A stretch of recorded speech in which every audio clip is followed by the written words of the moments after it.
बहुत बात होती है तारिक सईद साहब, मोहम्मद आमिर और इमाद वसीम की वापसी के हवाले से। आपने उन्हें करीब से देखा इस टूर्नामेंट में, आप किस तरह से देखते हैं उनकी कारकर्दगी को, इन दोनों खिलाड़ियों की बतौर ख़ास? देखिए, जो इमाद वसीम है और आमिर, दोनों ने कबल अज़ वक्त रिटायरमेंट ले ली थी और मुमकिन है इसकी और भी वजूहात हों, लेकिन बज़ाहिर इस वक्त वो ऐसा लगता था कि शायद लीग्स खेलना चाहते हैं, ख़ास तौर पर जो इमाद हैं वो आज़ादी के साथ। लेकिन अब क्योंकि वर्ल्ड कप सर पर आ गया है और जिस तरह की उन्होंने कारकर्दगी पेश की है, और मैं समझता हूँ पाकिस्तान टीम को ज़रूरत है इमाद वसीम की, और आमिर की भी ज़रूरत है। आमिर की भी ज़रूरत है, बिल्कुल ज़रूरत है, क्योंकि पाकिस्तान को फास्ट बॉलिंग में एक चाहिए, एक ऐसा खिलाड़ी जिस तरह शाहीन अफरीदी की फॉर्म जो है ये 19-20 हुई है रिसेंटली, तो आमिर जो है इनको होना चाहिए पाकिस्तान स्क्वाड में। अच्छा, ये दोनों खिलाड़ियों की जैसा आपने कहा कि कबल अज़ वक्त रिटायरमेंट इन्होंने ली है, आपको लगता है कि पाकिस्तान में इस किस्म का मसला ज़रूर अब हमें है? अगर हम समझने की कोशिश करें तो हम 5-5 साल पहले रिटायरमेंट लेने वाले खिलाड़ियों की तरफ देख रहे हैं वापस, बजाय आगे के। अभी आपने इंडिया को देखा, उन्होंने रिहाने को, पुजारा को test match series against England नहीं खिलाया, आपने नौजवान खिलाड़ियों को खिलाया। हम पीछे मुड़कर देख रहे हैं।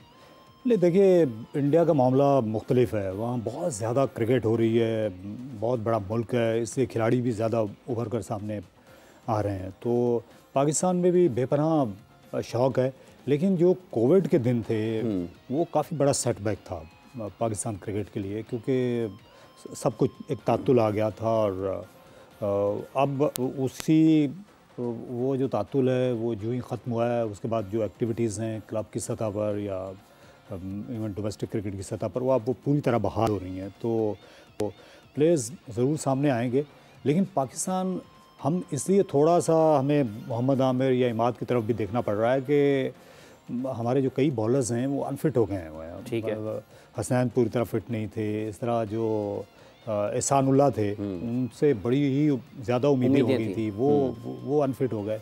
तो इस वजह से फिर आपको वो देखना पड़ता है। ख़ुद शाहीन अफरीदी अनफिट हो गए थे। तो फास्ट बॉलर्स जो हैं वैसे भी ये जब तक ये कारगर हों, जब तक ये खेल सकते हों, इनसे फ़ायदा उठाना चाहिए होता है। किसी मुल्क के पास जितने भी फास्ट बॉलर्स हों, वो सभी वो होते हैं उनके ग्रुप में और उनके सिस्टम में। कभी भी फास्ट बॉलर्स से आप वो कबल अज़ वक्त आपको छुटकारा पाना नहीं चाहिए होता है। ये जितने भी हों ये कम होते हैं, ये जितने भी हों कम होते हैं। तारिक साहब, कमेंट्री आपने PSL में हो रही है, उर्दू कमेंट्री, मरहूम इदरीस साहब, अल्लाह ताला उनके दर्जात बुलंद करे, वो आवाज़ बुलंद करते रहे पाकिस्तान में उर्दू कमेंट्री के हवाले से कि होना चाहिए। हम सब बहुत याद करते हैं उनको, अल्लाह ताला उनके दर्जात बुलंद करे। आप समझते हैं कि अब वक्त आ गया है कि न सिर्फ PSL में पूरे 20 ओवर उर्दू कमेंट्री हो, बल्कि इसके साथ साथ अगर हम अपने दाएं बाएं देखते हैं ममालिक में, तो हमें अपने जो इंटरनेशनल मैचेस हैं, बिलखुसूस जो होम सीरीज़ हम कर रहे हैं, होस्ट कर रहे हैं, मेज़बानी कर रहे हैं, वहाँ पर उर्दू मैचेस की कमेंट्री होनी चाहिए।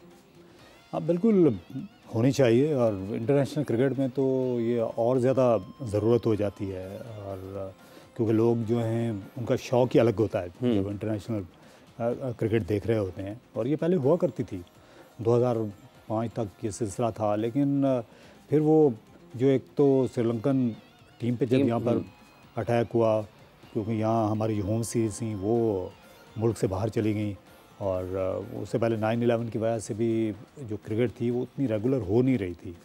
तो फिर जाहिर है कि जो PTV था वो उसकी भी इस मामले में अब वो कोशिश कर रहे थे कि दोबारा से इसकी बहाली हो, लेकिन मैं समझता हूँ कि इसको बिल्कुल होना चाहिए। ये जो है ये होम सीरीज़ में उर्दू कमेंट्री इंटरनेशनल मैचेस में होनी चाहिए। जी हाँ, होनी चाहिए। यहाँ तक कि जो ICC के इवेंट्स हैं उनमें भी होनी चाहिए। अभी मैं ICC ने मुझे जो वर्ल्ड कप हुआ है इंडिया में, उसके लिए उन्होंने मुझे कॉन्ट्रैक्ट दिया था। मैंने उर्दू कमेंट्री की ICC चैनल पर हालिया वर्ल्ड कप में पाकिस्तान के मैचेस पर। तो जब ICC अपने इवेंट्स पे कर रहा है तो जो पाकिस्तानी चैनल्स हैं ये उनकी भी जिम्मेदारी है, उनको खुद एहसास इस बात का होना चाहिए, क्योंकि कुछ आपकी कौमी जिम्मेदारियाँ भी होती हैं, आपकी जो कमर्शियल कमिटमेंट्स से हट के भी, कि आपने अपने कल्चर को, अपनी ज़बान को किस तरह से ज़िंदा रखना है। और ये ज़िंदा कौमें ही रखती हैं अपनी ज़बान को, अपनी तहज़ीब को। जिस तरह आपने अपना कौमी लिबास पहना हुआ है, बहुत अच्छे लग रहे हैं हाफ़िज़ साहब इस वक्त। जज़ाकल्लाह। अच्छा, दूसरा ये जो PSL में 20 ओवर की कमेंट्री है, ये होनी चाहिए, और PSL में आप समझते हैं कि इलाकाई ज़ुबानों की तरफ भी हमें अब जाना चाहिए? जी हाँ, बिल्कुल जा सकते हैं, और जो है और ज़्यादा दिलचस्पी बढ़ेगी।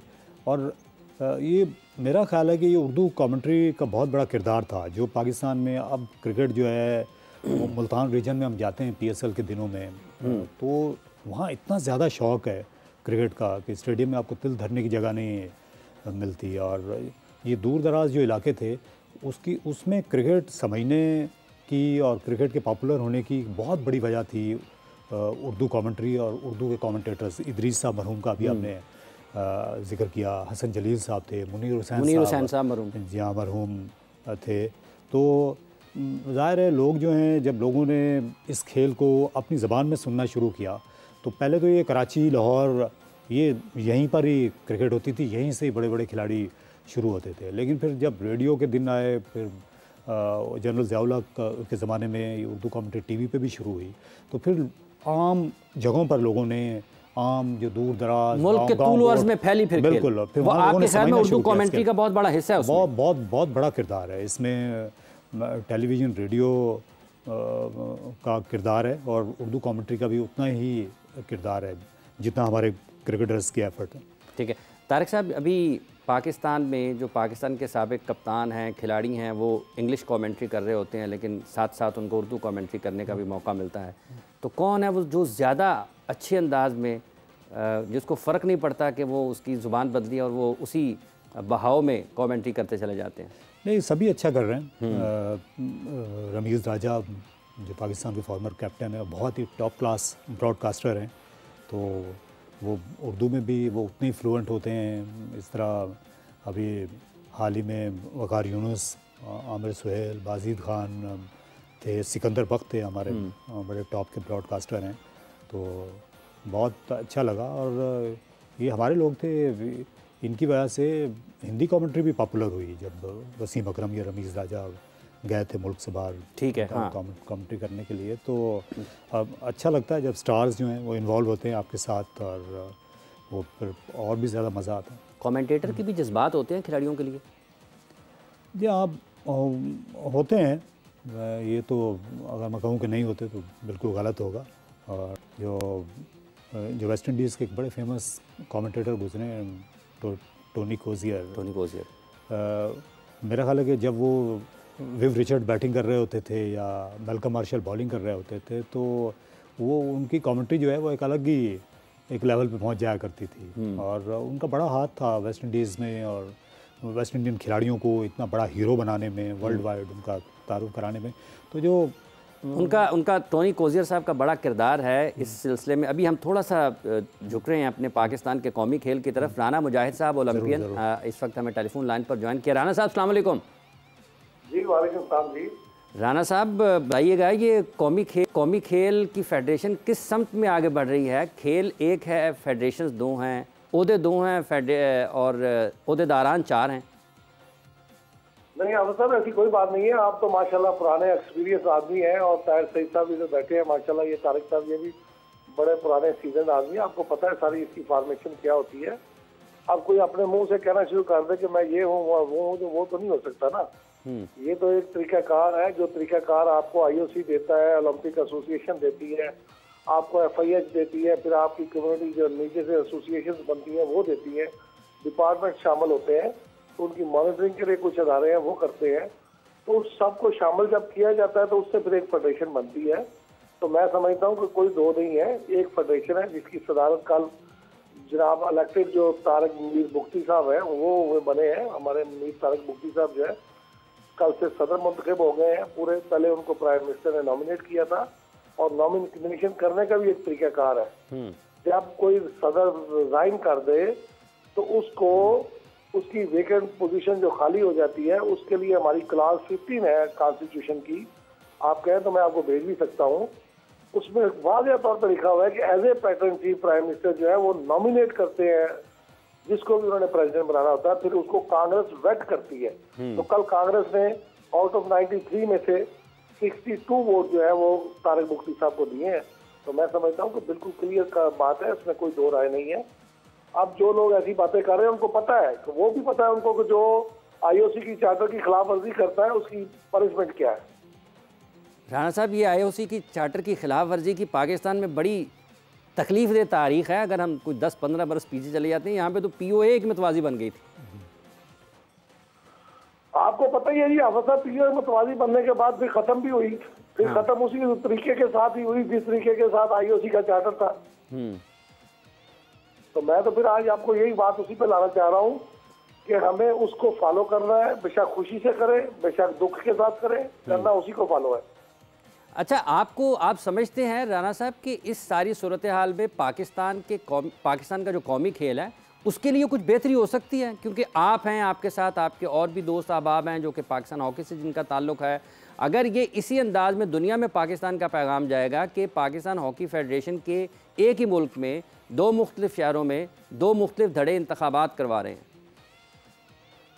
देखिए, मैं समझता हूँ ये बड़ी बदकिस्मती की बात है हाफिज साहब कि जो आज पाकिस्तान हॉकी के साथ हुआ है, लेकिन इसमें यह भी देखना चाहिए कि गुनाहगार कौन है, किन्होंने ये करने की कोशिश की है। अब उसको आइडेंटिफाई करना चाहिए। तो जब ये आइडेंटिफाई हो जाएगी चीजें तो फिर मेरे ख्याल में ऐसी चीजों से रुक जाएगा। और बाकी जब कौमें सिविलाइज होती हैं, जब कौमें थोड़ा सा ये टाइम लेती हैं, तो इंशाल्लाह ताला ये मामला बहुत पीछे चले जाते हैं फिर।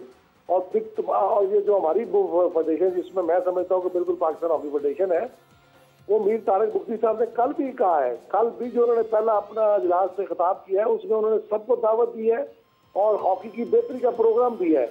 हमारा तो प्रोग्राम ही हॉकी की बेहतरी है और हम वर्ल्ड चैंपियन होकर ओलंपिक खेलने के बाद कभी भी इस खेल के साथ खिलवाड़ नहीं कर सकते। ये हमारी वैसे ही पोजीशन के खिलाफ बात है, तो मैं कैसे कर सकता हूँ इसके साथ खिलवाड़? ये हो ही नहीं सकता।